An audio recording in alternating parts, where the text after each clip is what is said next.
اور اس آیت کا ایک جملہ بڑا مشہور جملہ ہے، لیکن میں نے آپ کے سامنے پوری آیت تلاوت کی تاکہ اس مشہور آیت کا متن سیاق و سباق آپ کی خدمت میں عرض کر سکوں۔ پروردگار عالم نے ارشاد فرمایا ذالک الذی یبشر اللہ عبادہ الذین آمنوا وعملوا الصالحات، یہی وہ بشارت ہے جو اللہ اپنے بندوں کو دیتا ہے۔ کن لوگوں کو دیتا ہے؟ عبادہ الذین آمنوا وعملوا الصالحات، اللہ کے بندوں میں سے جو ایمان لائے اور جنہوں نے اعمال صالحہ انجام دیے۔ اللہ انہیں بشارت دیتا ہے۔ کیا بشارت دیتا ہے؟ قل لا اسألکم علیہ اجرا الا المودۃ فی القربى، حبیب ان سے کہہ دو کہ میں اجر رسالت کا کوئی اجر کوئی معاوضہ تم سے طلب نہیں کرتا سوائے اس کے کہ میرے قربا سے مودت کرو۔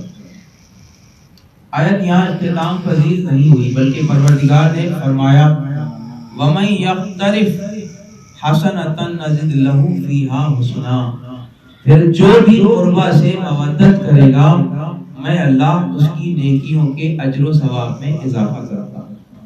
واللہ غفور شکور، اللہ مغفرت کرنے والا ہے اور قدردان ہے۔ پروردگار عالم نے جو اجر رسالت کا معاوضہ طلب کیا وہ عام لوگوں سے نہیں کیا، مسلمین سے نہیں کیا، بلکہ پروردگار نے فرمایا ذالک الذی یبشر اللہ عبادہ الذین آمنوا وعملوا الصالحات، جو ایمان لائے اور جنہوں نے اعمال صالحہ انجام دیے میں ان سے معاوضہ طلب کرتا ہوں اجر رسالت کا۔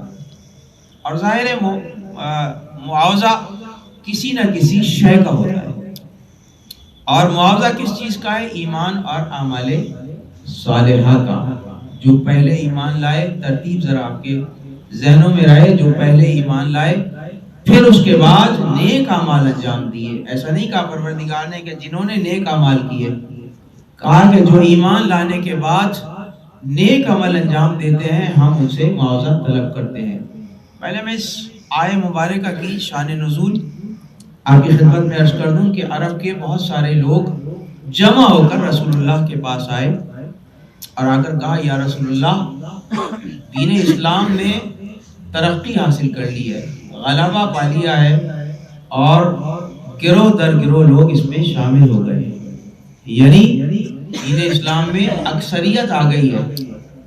تو اب ہم یہ چاہتے ہیں کہ ہماری جائیداد میں سے، ہمارے مال میں سے ہم چاہتے ہیں ہم آپ کو دیں، تاکہ لوگ آپ کے پاس آتے ہیں، اخراجات ہوتے ہیں، لہٰذا آپ ہم سے یہ جائیداد لیں۔ جب لوگوں نے آ کر دین اسلام کا یہ معاوضہ رسول اللہ کی خدمت میں پیش کرنا چاہا، یعنی مال، دولت، جائیداد، تو آیہ مبارکہ نازل ہوئی قل لا اسألکم علیہ اجرا الا المودۃ فی القربى، حبیب ان سے کہہ دو خبردار اجر رسالت کا معاوضہ مال دنیا نہیں ہے، اجر رسالت کا معاوضہ قربہ سے مودت ہے۔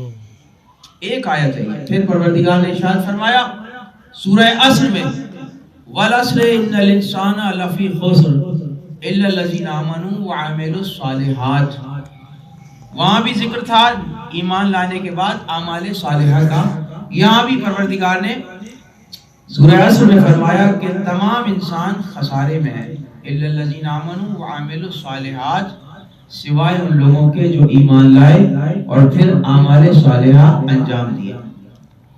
دو آیات ہو گئی۔ تیسری آیت سورہ والتین میں پروردگار نے ارشاد فرمایا والتین والزیتون وطور سینین وهذا البلد الامین لقد خلقنا الانسان فی احسن تقویم ثم رددناه اسفل سافلین الا الذین آمنوا وعملوا الصالحات، یعنی اللہ نے چار چیزوں کی قسم کھائی، والتین تین کی قسم، والزیتون زیتون کی قسم، یعنی انجیر کی قسم کھائی، زیتون کی قسم کھائی، جو بظاہر ترجمہ ہے قرآن مجید کا، لفظی ترجمہ، یعنی انجیر کی قسم کھائی، زیتون کی قسم کھائی، وطور سینین وهذا البلد الامین، طور سینہ کی قسم کھائی، وهذا البلد الامین، اور اس شہر کی قسم کھائی جو امانت والا شہر ہے، 4 چیزوں کی قسم کھانے کے بعد اللہ نے کہا لقد خلقنا الانسان فی احسن تقویم، ہم نے انسان کو بہترین قوام سے پیدا کیا، یعنی جس جسے کا انسان ہم نے پیدا کیا ہے اس سے بہترین انسان نہیں ہو سکتا۔ لقد خلقنا الانسان فی احسن تقویم، یعنی پروردگار نے جو لفظ استعمال کیا لفظ احسن استعمال کیا، اور احسن کا مطلب یہ ہے کہ بہترین اس سے بہتر ہو ہی نہیں سکتا۔ جب خالق خود فرمائے کہ احسن الخالقین اللہ ہے تو پھر بہترین مخلوق انسان ہے جسے اللہ نے احسن مخلوق بنایا۔ لقد خلقنا الانسان فی احسن تقویم، ہم نے اسے بہترین بنایا۔ پھر کیا فرمایا؟ ثم رددناہ اسفل سافلین، پھر ہم نے اسے اسفل سافلین میں دھکیل دیا۔ اب اسفل سافلین کا ترجمہ مترجمین نے کیا ہے کہ اسفل سافلین جہنم کے سب سے نچلے درجے کو اسفل سافلین کہتے ہیں، جسے سب سے بہترین بنایا، کہا ہم نے اسے اسفل سافلین میں دھکیل دیا۔ الا الذین آمنوا وعملوا الصالحات، سوائے ان لوگوں کے جو ایمان لائے اور اعمال صالح انجام دیے، یعنی جسے بہترین بنایا اسے جہنم میں دھکیل دیا اور سب سے نچلے درجے میں، مگر استثنائیت ہے، استثناء دیا انہیں جو ایمان لائے اور اعمال صالحہ انجام دیے۔ اب دیکھنا یہ ہے کہ ایمان اور اعمال صالحہ ہے کیا چیز؟ جہاں خسارے سے بچنا ہے تو ایمان اور اعمال صالحہ، جہاں اسفل سافلین سے بچنا ہے وہ ایمان اور اعمال صالحہ، اور جہاں اجر رسالت ادا کرنا ہے وہاں ایمان اور اعمال صالحہ۔ اور بہت ساری آیات ہیں، کیونکہ وقت کم ہے لہٰذا میں اپنے مضمون کو سمیٹوں تاکہ میں اپنے موضوع تک آ جاؤں۔ تو اللہ نے کہا کہ ہم نے اگر کسی کو خسارے سے بچائیں گے، اسے بچائیں گے جو پہلے ایمان لایا پھر اس نے نیک عمل کیے۔ ہم اسے جہنم کے گڑھے سے بچائیں گے جو پہلے ایمان لایا پھر اس نے اعمال صالح انجام دیے، اور ہم اجر رسالت لیں گے اس سے جو پہلے ایمان لایا پھر اعمال صالح انجام دیے۔ تو پہلے ایمان ہے، پہلا درجہ ایمان، دوسرا درجہ اعمال صالحہ۔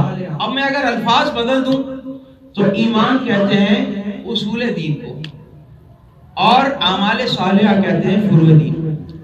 اگر سم اپ کیا جائے، خلاصہ کیا جائے تو ایمان آئے گا اصول دین میں اور اعمال صالح آئیں گے فروع دین میں۔ اصول دین توحید، عدل، نبوت، امامت، قیامت، یہ 5 چیزیں ہیں جن پر اگر ایمان لائیں تو یہ ایمان مکمل ہے، جسے اصول عقائد کہا جاتا ہے۔ علم کلام میں جسے علم الکلام میں پہلا درجہ کہا جاتا ہے وہ علم عقائد ہے، اور عقائد یہ ایمان ہے، اور 5 چیزوں پر ایمان، یعنی توحید، عدل، نبوت، امامت، قیامت۔ سب سے پہلے ذات توحید ہے جو مرکز ذات ہے، اس کے بعد عدل ہے، پھر نبوت ہے، پھر امامت ہے، پھر قیامت ہے۔ پروردگار عالم نے ایمان میں سب سے پہلے توحید کو رکھا، پھر دوسرے درجے پر عدل کو رکھا، پھر تیسرے درجے پر نبوت کو رکھا۔ یعنی پروردگار عالم نے اپنے اور نبوت اور امامت اور کسی بھی شے کے درمیان میں اگر کسی تعلق کو رکھا ہے تو ایمان میں وہ درجہ عدل کا ہے۔ پہلا توحید، دوسرا عدل، تیسرا نبوت، چوتھا امامت، پانچواں قیامت۔ یعنی توحید کے بعد عدل ہے، عدل کے بعد نبوت ہے، نبوت کے بعد امامت ہے، امامت کے بعد قیامت ہے۔ اب جس نے توحید کے بعد عدل کو چھوڑا، نبوت کو لیا، امامت کو چھوڑا، قیامت کو لیا، تو وہاں عدل نہیں ہوگا، وہاں امامت نہیں ہوگی، اور جہاں امامت نہیں ہوگی وہاں اصول دین کے بعد نبوت ہوگی، اور نبوت کے بعد قیامت ہی قیامت ہوگی۔ توجہ ہے حضرات کی؟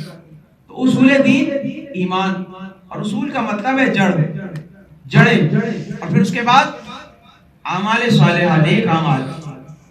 نیک اعمال کیا ہے؟ وہ 10 ہیں فروع دین: نماز، روزہ، حج، زکوٰۃ، خمس، جہاد، امر بالمعروف، نہی عن المنکر، تولا، تبرع۔ اب جتنے بھی نیک اعمال ہیں وہ سب ان 10 چیزوں میں آ گئے ہیں۔ بہت توجہ ہے، جس کی ایمان مضبوط اس کے اعمال صالحہ بہتر، یعنی جس کی جڑیں بہترین ہیں اس کی شاخیں بہترین ہیں۔ جس کی جڑیں مضبوط ہیں اس کی شاخیں بہترین ہوگی. اسی لیے قرآن مجید میں پروردگار نے ارشاد فرمایا ضرب اللہ مثلا کلمۃ طیبۃ کالشجر واصلها فی ثابت وفرعها فی السماء. پروردگار عالم نے کلمے کی ایک مثال بیان کی کہ ہم مثال بیان کرتے ہیں کلمے کی. ضرب اللہ مثلا کلمۃ طیبۃ، کلمہ طیبہ کی مثال اللہ نے بیان کی. فرمایا ایک درخت کی مثال ہے جس کی جڑیں مضبوط ہیں، جس کی شاخیں آسمان میں پھیلی ہوئی ہیں. اور جب شاخیں آسمان میں پھیلی ہوئی ہیں تو فرمایا کہ وہ ہر موسم میں پھل دیتا ہے.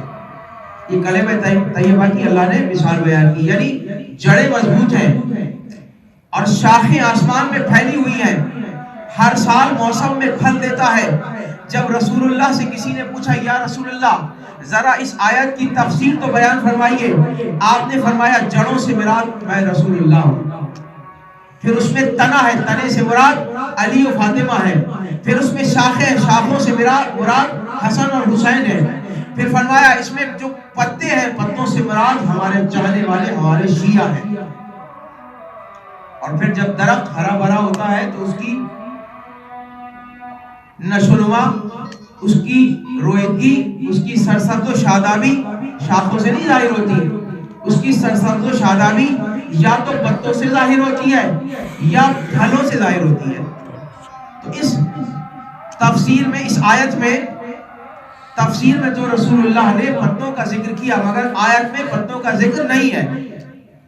کیوں نہیں ہے؟ اس لیے نہیں ہے کہ پتے درخت کی شادابی کا پتہ دیتے ہیں. اگر پتے ہرے بھرے ہیں تو درخت ہرا بھرا ہے، اور جب پتے زیادہ ہوں گے اور پتے ہرے بھرے ہوں گے تو پتے خزاں بناتے ہیں. اور پتے خزاں بناتے ہیں دو چیزوں سے ملا کر، ایک سورج کی روشنی سے، دوسرے زمین کی نمکیات سے. زمین کی نمکیات لیتے ہیں، سورج سے روشنی لیتے ہیں، غذا تیار کرتے ہیں. اور ظاہر پڑھے لکھے حضرات ہیں تو میں جملہ کہہ جاؤں کہ جو سبز مادہ ان پتوں میں نظر آتا ہے اسے کلوروفل کہا جاتا ہے. وہ کلوروفل جب نظر آتا ہے تو پتہ چلتا ہے کہ پتے سرسبز و شاداب ہیں، سورج سے روشنی لے رہے ہیں، زمین سے پانی اور نمکیات لے رہے ہیں. تو اب مجھے کہنا پڑے گا کہ رسول اللہ نے فرمایا کہ یہ سورج جو ہے وہ میں رسالت ہوں، اور اس زمین سے مراد ابو تراب زمین علی ابن ابی طالب مٹی کے باپ ہے. تو پتہ یہ چلا کہ غذا اس وقت تک تیار ہو ہی نہیں سکتی جب تک سورج سے روشنی نہ لو، زمین سے نمکیات نہ لو. تو ایمان کی غذا اس وقت تک تیار نہیں ہو سکتی جب تک نبوت سے آپ روشنی نہ لے اور ولایت سے پانی اور نمکیات نہ لے. صلوات پڑھیں آل محمد.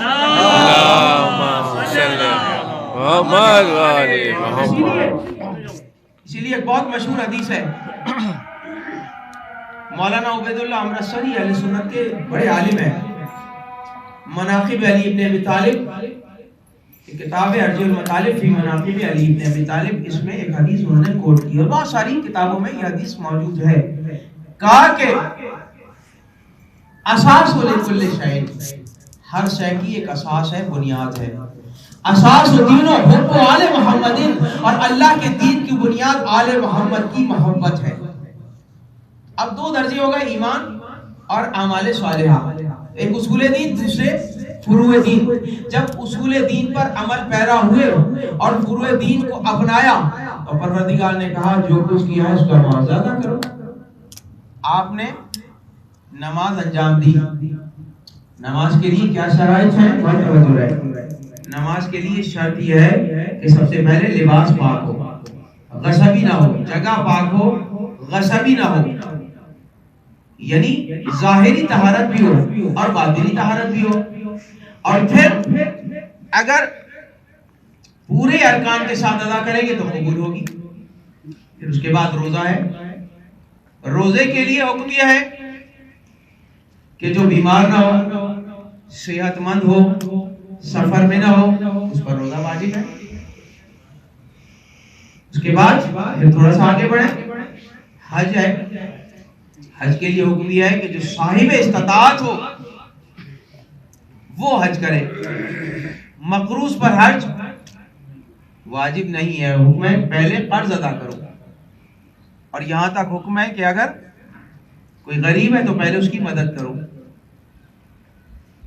تو پہلے قرض ادا کرنا ہے، اس کے بعد زیارت حج کے لیے جانا ہے، اور اگر مقروض ہیں اور حج کے لیے جا رہے ہیں تو وہ حج قابل قبول نہیں ہے، کیونکہ صحت حج یہ ہے کہ پہلے قرضہ ادا کرو، اس کے بعد جہاد ہے۔ عورت پہ جہاد واجب نہیں، بیمار پہ جہاد واجب نہیں، بچے پر جہاد واجب نہیں، یعنی جو توانا ہو اس پر جہاد واجب ہے، جوان پہ جہاد واجب ہے۔ تو یہ شرائط ہے، صحت ہے ان اعمال کی۔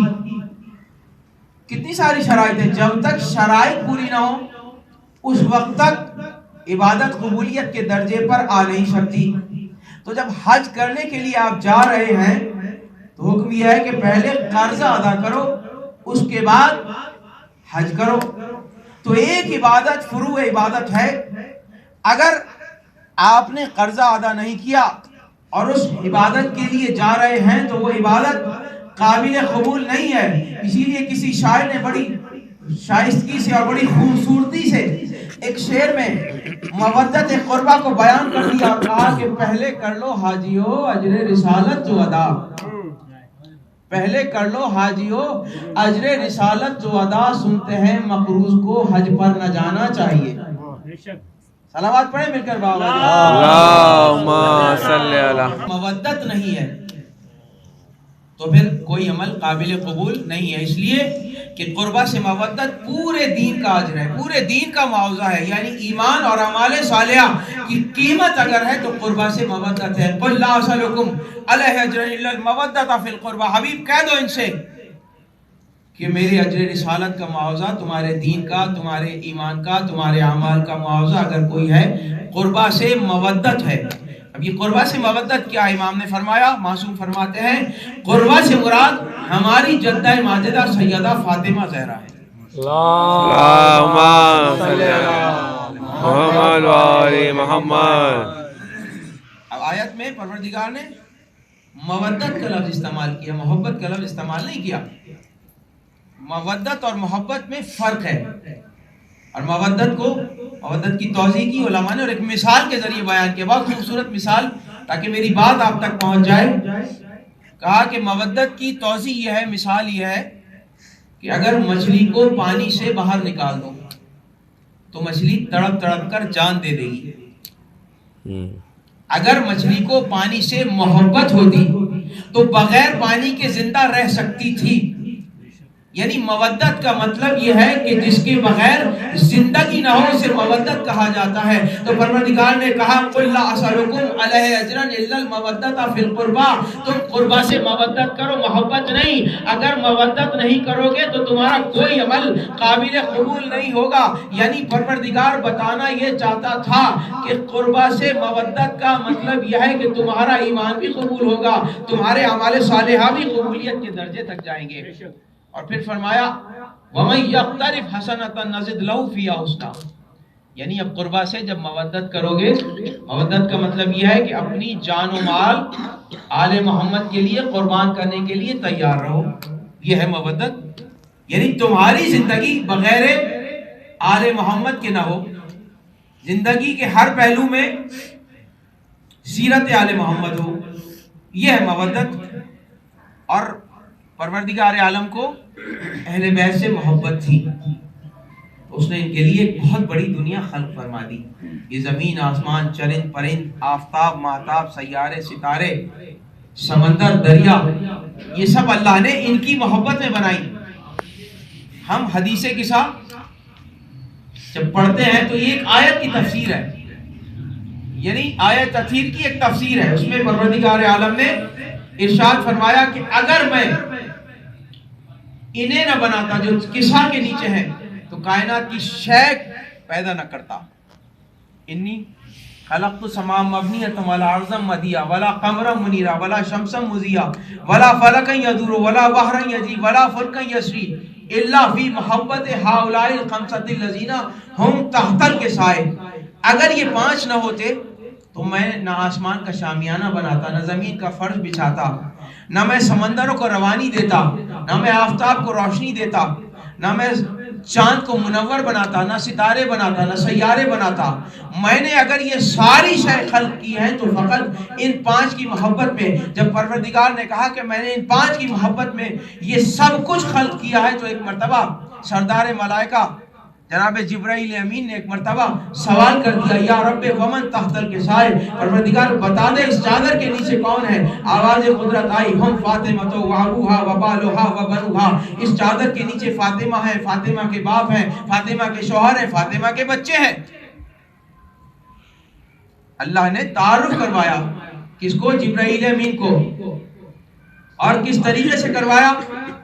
کہا کہ یا سکانہ سماواتی، اے ساکنان سماوات، یعنی جو آسمانوں میں رہنے والے لوگ ہو، سنو میں تعارف کروا رہا ہوں ان 5 کا جو چادر کے نیچے ہے. یا ملائکتی و یا سکانہ سماواتی، 2 جملے ہیں اس میں. ملائکتی اے میرے ملائکہ، و یا سکانہ سماواتی اے ساکنان سماوات. اس چادر کے نیچے جو 5 ہیں، ہم فاطمہ تو وابوہا وبالہا وبنوہا، فاطمہ ہیں، ان کے باپ ہیں، ان کے شوہر ہیں، ان کے بچے ہیں. اب سوال یہ پیدا ہوتا ہے کہ تعارف کے لیے اللہ نے جناب سیدہ کو کیوں چنا؟ بڑے تو رسول اللہ تھے، آفتاب رسالت تو رسول تھے، خاندان کے بڑے بھی تھے، تو رسول کو کیوں نہیں چنا؟ تعارف تو رسول کے ذریعے ہونا چاہیے تھا، رسول کے ذریعے نہیں ہوا. اچھا علی مرتضیٰ کے ذریعے کروا دیتا، ان کے ذریعے بھی نہیں ہوا. اور پھر تعارف کے لیے بہت توجہ چاہیے کہ تعارف کے لیے جب تعارف ہوتا ہے تو گھر کے سربراہ کے ذریعے ہوتا ہے اور مرد کے ذریعے ہوتا ہے. لیکن اللہ نے یہاں تعارف کروایا ہے تو جناب سیدہ کے ذریعے کروایا، یعنی ایک خاتون کے ذریعے اللہ تعارف کروا رہا ہے. تو پروردگار میں عرض کروں گا تیری بارگاہ میں کہ تو نے تعارف کروایا جناب سیدہ فاطمہ زہرا کے ذریعے سے. میں ایک مثال عرض کر دوں تاکہ میری بات آپ تک پہنچ جائے. آپ بچے اسکولوں میں تعلیم حاصل کرتے ہیں، پڑھتے ہیں. جب ماں باپ اسکول میں جائیں تو پھر ماں باپ کا تعارف کس کے ذریعے سے ہوگا؟ بچے کے ذریعے سے ہوگا کہ اس بچے کے ماں باپ ہیں. حالانکہ ماں باپ بڑے ہیں، سربراہ ہیں، تعارف ماں باپ کے ذریعے سے ہونا چاہیے تھا. لیکن تعارف ہو رہا ہے بچے کے ذریعے سے. کیوں ہو رہا ہے؟ اس لیے ہو رہا ہے کہ اس بچے کو اساتذہ بھی جانتے ہیں، پرنسپل بھی جانتا ہے، ہم جماعت بھی جانتے ہیں، سب جانتے ہیں. تو بات تو سمجھ میں آ گئی ہوگی کہ جب پروردگار نے کہا ہم فاطمہ تو و ابوہا و بالہا و بنوہا، اور پھر اس سے پہلے جملہ کہا یا ملائکتی و یا سکانہ سماواتی، اے میرے ملائکہ، اے ساکنان سماوات سنو، ہم فاطمہ تو و ابوہا و بالہا و بنیہا. اس کے نیچے فاطمہ ہے، فاطمہ کے شوہر ہیں، فاطمہ کے بچے ہیں، فاطمہ کے باپ ہیں. تو فاطمہ کے ذریعے تعارف کروا کے اللہ تعالیٰ نے یہ بتا دیا کہ یہ فاطمہ وہ ہستی ہے جسے ملائکہ بھی جانتے ہیں، ساکنان سماوات بھی جانتے ہیں. اللہم صلی علی محمد و آل محمد. اور پھر ایک اور توضیح ہے جو تعارف کی ہے، جو متعارف کروایا ان سب کو جناب فاطمہ کے ذریعے سے. اگر تعارف رسول کے ذریعے ہوتا تو کس طرح ہوتا کہ رسول ہے، رسول کی بیٹی ہے، رسول کے داماد ہیں، رسول کے نواسے ہیں. تو اب درمیان میں ایک رشتہ اور آتا، اس کے ذریعے دوسرا رشتہ بنتا، یعنی نواسوں کا تعلق بیٹی کے ذریعے ہوگا. یہ ایک رشتہ درمیان میں آ گیا. اور اگر تعارف علی کے ذریعے ہوتا تو تعارف یہ ہوتا کہ علی ہیں، علی کی زوجہ ہیں، علی کے سسر ہیں، علی کے بچے ہیں. تو اب اگر تعارف رسول کا علی کے ذریعے ہوتا تو درمیان میں پھر بیوی کا رشتہ آ جاتا. اور اللہ کو یہ قبول ہی نہیں تھا کہ ازواج کو اتنی اہمیت دی جائے کہ تعارف ان کے ذریعے سے ہو. پھر کیا ہوا؟ کہا کہ اگر حسنین کے ذریعے سے ہوگا تو پھر یہ کہا جائے گا کہ حسنین ہیں، ان کے باپ ہیں، ان کی ماں ہے، ان کے نانا ہے. پھر بھی تعارف ماں کے ذریعے سے ہوا، ایک رشتہ بیچ میں آ گیا. تو ایسا رشتہ رکھا جائے کہ جس کا رشتہ سب سے برابر ہو.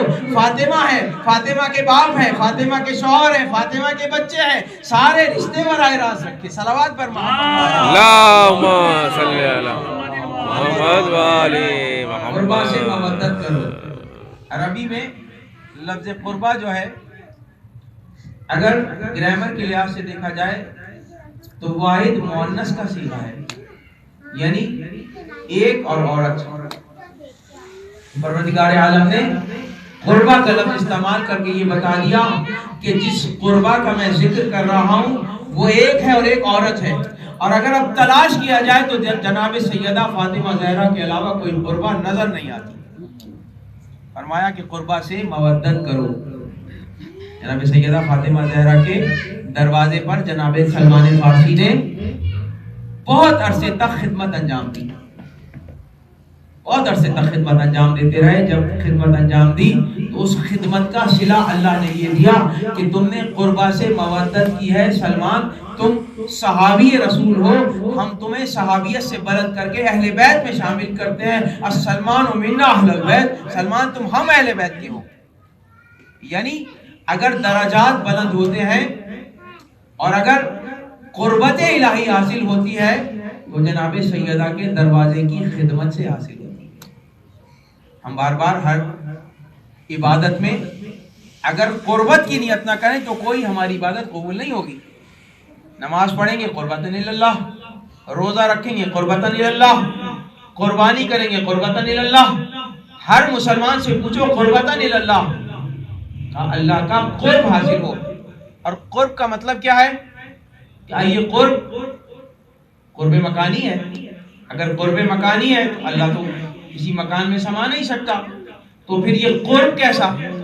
تو قرب دو قسم کے ہیں، ایک ہوتا ہے قرب مکانی اور ایک ہوتا ہے قرب روحانی، جسے قرب قلبی بھی کہا جاتا ہے.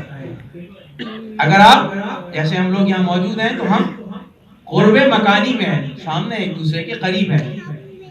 اور دوسرا قرب قرب روحانی ہے. اور قرب روحانی کیا ہے؟ قرب روحانی یہ ہے کہ ہم سب کے دل میں الفت آل محمد ہے، یہ ہمارا قرب روحانی ہے. یہ قرب روحانی ہے. ایک مشہور صحابی رسول کا یمن میں رہتا ہے اور رسول کو دیکھا نہیں ہے، بغیر دیکھے رسول پر ایمان لایا. دیکھا نہیں، قریب نہیں ہوا، سنا ہے فقط کہ وہ اللہ کا رسول ہے، آخری نبی ہے. ایمان لے آئے اور بڑی کوشش کی کہ رسول اللہ سے کسی طریقے سے ملاقات و زیارت ہو سکے. نام تو آپ کے ذہن میں آ گیا ہوگا، خواجہ ویسے قرنی.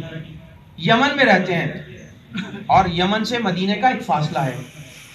اور یہ وہ صحابی ہے جس کے لیے روایتوں میں ہے کہ رسول اللہ صلی اللہ علیہ وسلم یمن کی طرف رخ کیا کرتے تھے اور اپنی عبا کے تکملے کھول دیا کرتے تھے اور فرماتے تھے کہ مجھے یمن سے خوشبو آ رہی ہے، مجھے میرے بھائی کی خوشبو آ رہی ہے. خواجہ ویسے قرنی کی والدہ ہیں، بیمار ہیں، اور بہت کوشش کی کہ رسول اللہ کی خدمت کر سکیں، جا کے زیارت کر سکیں، لیکن والدہ کی وجہ سے نہیں جا سکتے. والدہ ضعیف ہیں، بیمار ہیں، خدمت میں مصروف ہیں. بہرحال کسی نہ کسی طریقے سے والدہ کو راضی کیا، کسی کے حوالے کیا، کہا کہ میں رسول اللہ کی زیارت کر کے واپس آ جاؤں. ادھر یہاں سے روانہ ہوئے، ادھر رسول اللہ جنگ احد کے لیے جا رہے تھے. مدینے میں ایک پیغام چھوڑ کے گئے رسول کے، دیکھو میرا ایک چاہنے والا آئے گا اور جب وہ آئے تو اسے میرا سلام کہنا، میری اس کی ملاقات نہیں ہو سکے گی. چلے گئے. خواجہ ویسے قرنی پہنچے جب مدینے میں تو رسول اللہ جنگ احد میں جا چکے تھے. اب جب مدینے میں آئے پتہ چلا کہ رسول اللہ موجود نہیں ہے. بڑا گریہ کیا، روئے، بہت روئے اور کہا میں تو زیارت رسول کے لیے آیا تھا اور رسول کی زیارت مجھے نصیب نہیں ہو سکی. چنانچہ واپس چلے گئے. واپس آئے، ایک وقت گزرا، والدہ کا انتقال ہو گیا. اور پھر جنگ احد میں خواجہ ویسے قرنی کو یہ معلوم ہوا کہ رسول اللہ جنگ میں زخمی ہوئے، آپ کا دندان مبارک شہید ہوا. یہ روایت موجود ہے. شہید ثالث قاضی نور اللہ شوستری نے بھی اس روایت کو لکھا ہے. شہید ثالث اور بڑا مرتبہ ہے. کہا کہ جب ایک دندان رسول اللہ کا ٹوٹ گیا، زخمی ہوئے، خواجہ کو پتہ چلا، خواجہ نے عشق رسول میں اپنا ایک دانت توڑ لیا. پھر سوچا کہ شاید یہ نہیں دوسرا دانت ہو، دوسرا دانت بھی توڑ لیا، یہاں تک کہ سارے دانت توڑ لیے۔ جب سارے دانت توڑ لیے عشق رسول میں، تو اب رسول اللہ کو جب پتہ چلا، ایک مرتبہ دستے دعا بلند کی، کہا پروردگار میرے عشق میں خواجہ نے اپنے دانت توڑ لیے، اب یہ کھائے گا کیسے؟ پروردگار عالم نے پھر رسول اللہ کی دعا قبول کی اور جنت سے کیلا بھیجا جناب خواجہ ویسے کرانی کے لیے۔ اسی لیے یہ جو پھل ہے کیلا، اس میں جتنی غذائیت ہے سب موجود ہے، سارے وائٹامن موجود ہیں۔ تو یہ جناب خواجہ ویسے کرانی کے لیے آیا تھا۔ بہرحال جناب خواجہ ویسے کرانی یمن واپس آ گئے۔ جب یمن واپس آ گئے، اب ایک عرصے کے بعد والدہ کا انتقال ہو گیا۔ والدہ کا انتقال ہوا، اب انہیں فرصت ملی، کہا اب میں رسول اللہ کی خدمت میں جا کر زیارت کروں گا اور رسول اللہ کی خدمت کروں گا۔ چلے، جب چلے ادھر خواجہ یمن سے چلے، ادھر جنگ صفین شروع ہو رہی ہے، یعنی دوسرے دن جنگ صفین شروع ہونی ہے۔ میرے مولا امیر المومنین اپنے اصحاب کے ساتھ صفین کے میدان میں موجود ہیں، اور ایک نیزہ میرے مولا نے اپنے ساتھیوں سے کہا ایک نیزہ رکھو، میرا ایک سپاہی، میرا ایک چاہنے والا صبح آئے گا۔ چنانچہ ایک نیزہ رکھ دیا گیا۔ ادھر خواجہ ویسے قرنی جب مدینے میں آئے تو پتہ چلا کہ رسول اللہ دنیا سے رخصت ہو چکے ہیں۔ اب رسول اللہ کے وارث جانشین وصی امیر المومنین علی بن ابی طالب ہیں، اور وہ جنگ صفین میں گئے ہوئے ہیں۔ یہاں سے چلے میدان صفین میں پہنچ گئے۔ جب صفین کے قریب پہنچے تو لوگوں نے کہا یا علی، وہ جس کے لیے آپ نے نیزہ رکھا تھا وہ ابھی تک نہیں آیا۔ کہا گھبراؤ نہیں، وہ آ رہا ہے، وہ قریب آ گیا ہے۔ جب گرد و غبار ہٹا، کیا دیکھا کہ ایک شخص ہے، کاندھے پہ بوریا پڑا ہوا ہے، گرد و غبار میں ہٹا ہوا ہے، چلا آ رہا ہے۔ خواجہ نے نہ پہلے علی کو دیکھا تھا، نہ علی نے خواجہ کو دیکھا تھا۔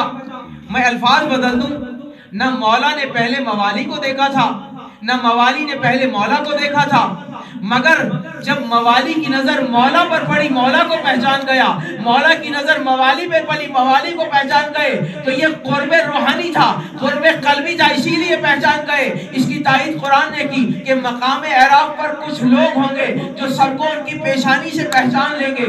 صلوات پڑھیں باپ جب اللہم صلی علی محمد وآلہ۔ قرب قلبی تھا، پہچان گئے۔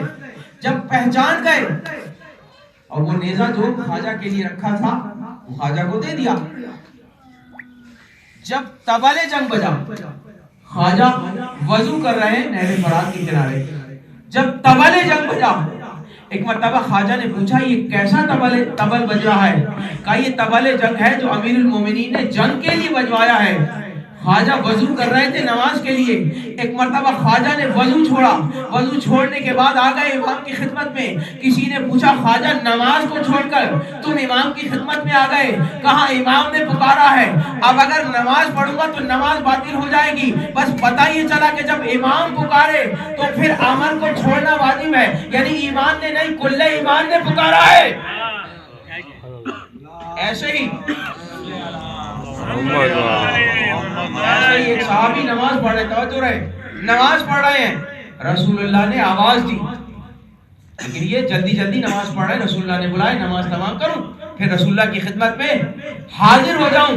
نماز تمام کی، تمام کرنے کے بعد آئے رسول اللہ کے پاس، یا رسول اللہ آپ نے بلایا تھا۔ رسول نے منہ پھیر لیا، کہا یا رسول اللہ آپ نے بلایا تھا، میں آپ کی آواز پر آ گیا۔ کہا جب بلایا تھا اس وقت کیوں نہیں آئے؟ کہا میں نماز پڑھ رہا تھا۔ کہا نماز کس نے بتائی؟ کہا آپ نے بتائی۔ کہا تو بلایا کس نے تھا؟ کہا آپ نے بلایا تھا۔ کہا پھر آئے کیوں نہیں؟ توجہ حضرات کی، کہا آئے کیوں نہیں؟ کہا یا رسول اللہ نماز پڑھ رہا تھا۔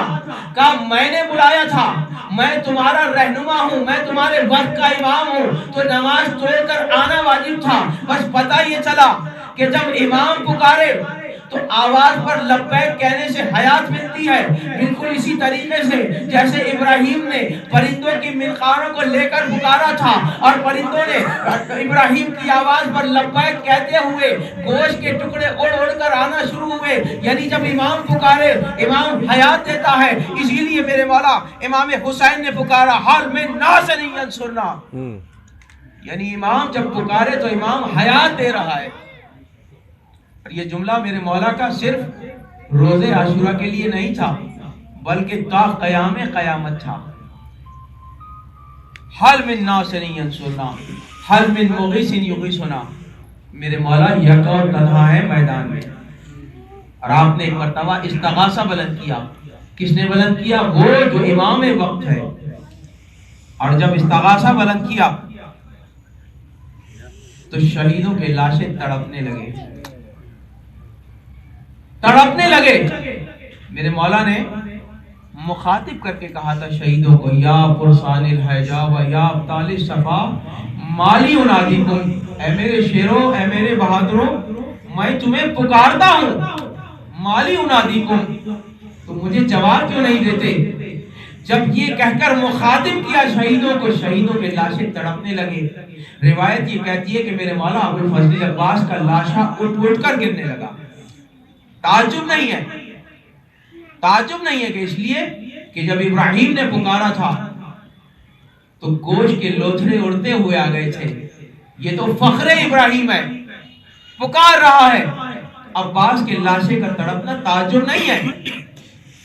بار بار گرتا ہے لاشا اٹھتا ہے اور آواز یہ آتی ہے مولا اگر آپ ہمیں حکم دیں تو ہم بار بار اپنی جان آپ پر قربان کریں. ہمیں حیات دیں ہم جان قربان کریں گے. عزیزانو یہ وہ صحابی ہے میرے مولا کے جب شب عاشور میرے مولا نے ان کا امتحان لیا. امتحان کا مطلب ہرگز یہ نہیں تھا کہ حسین انہیں آزمانا چاہتے تھے. نہیں، حسین وہ پختگی دکھانا چاہتے تھے کہ ان کی ثابت قدمی دیکھو. یہ دل سے یقین رکھتے ہیں، یہ مودت رکھتے ہیں اپنے امام سے. کہا کہ تم کل کے معرکے میں یہ چاہتا ہوں کہ خون خرابہ ہوگا، قتل ہوں گے، گردنیں کاٹی جائیں گی. تو میں یہ چاہتا ہوں کہ تم اپنی جانوں کو محفوظ کر لو. میں چاہتا ہوں کہ تم چلے جاؤ. امام اپنے ان چاہنے والوں سے کہہ رہے ہیں جو آپ کے ساتھ آ کر جمع ہوئے تھے اور 3 دن سے بھوکے پیاسے تھے. پانی بند ہو چکا تھا اور یہ معلوم تھا کہ کل ہم سب کو مارا جائے گا، جنگ ہوگی. اس کے باوجود امام فرما رہے ہیں جسے جانا ہے وہ چلا جائے. مولا نے فرمایا کہ اگر کوئی عذر مانے ہو، تم یہ سمجھتے ہو کہ تمہیں خفت محسوس ہوگی تو ایسا کرو اہل حرم کو ساتھ لے جاؤ تاکہ تم یہ کہہ سکو کہ ہم اہل حرم کو بچا کر لائے ہیں. یہ میرے خون کے پیاسے ہیں، تمہارے خون کے پیاسے نہیں ہیں. اجرکم اللہ. میرے مولا نے کہا کہ شاید تمہیں شرم مانے ہو رہی ہے. بیٹا علی اکبر ذرا یہ چراغ گل کر دو. شہزادہ علی اکبر نے حکم امام پر چراغ گل کر دیا. اب جو چراغ گل ہوا پھر میرے مولا نے ایک مرتبہ مخاطب کیا اور مخاطب کرنے کے بعد فرمایا اے میرے چاہنے والوں، اے میرے سپاہیوں، اے میرے جانثاروں، میں تمہیں اجازت دیتا ہوں جو جانا چاہتا ہے چلا جائے. اور عجیب جملہ کہا میرے مولا نے، جو جانا چاہتا ہے چلا جائے. تم میری نصرت کے لیے یہاں تک آ چکے ہو، آمادہ ہو، لیکن میں چاہتا ہوں تم چلے جاؤ. دیکھو میں قیامت کے دن تمہاری شفاعت کروں گا، تمہاری شفاعت کا ضامن ہوں. ایک وقت گزرا. امام نے فرمایا بیٹا اکبر اب چراغ روشن کرو. دوبارہ چراغ روشن کیا گیا. جب چراغ روشن ہوا تو اب حالت کچھ عجیب ہے. جتنے بیٹھے ہوئے تھے سب کھڑے ہوئے تھے. حبیب ابن مظاہر 70 سال کا بوڑھا حبیب کمر کو پٹکے سے باندھے ہوئے، اپنی تلوار اپنی گردن پہ رکھے ہوئے مولا کے سامنے سر جھکائے ہوئے کہتا ہے مولا جانے کا حکم نہ دیں، اگر آپ حکم دیں گے اپنی تلوار سے اپنی گردن خود کاٹ لیں گے. اجرکم اللہ. جب یہ ثبات قدم دیکھا میرے مولا نے چاہنے والوں کا یہ عزم، ہمت، حوصلہ دیکھا. ایک مرتبہ میرے مولا میدان میں لے آئے، میدان میں لائے، اشارہ کیا آسمان کی طرف.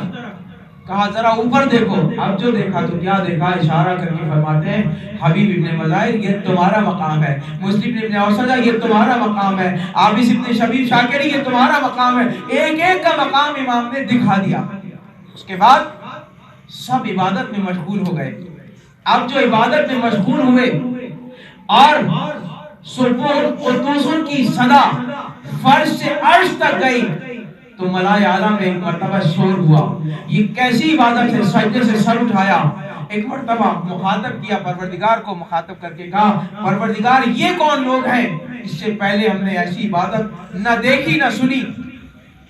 پروردگار نے فرمایا یاد ہے خلافت آدم کے وقت میں نے تم سے کہا تھا انی عالم ما لا تعلمون, جو میں جانتا ہوں تم نہیں جانتے. کہا یاد ہے, کہا یہ وہی انسان ہے جن کے لیے میں نے تمہیں کہا تھا افضل مخلوق یہی ہے.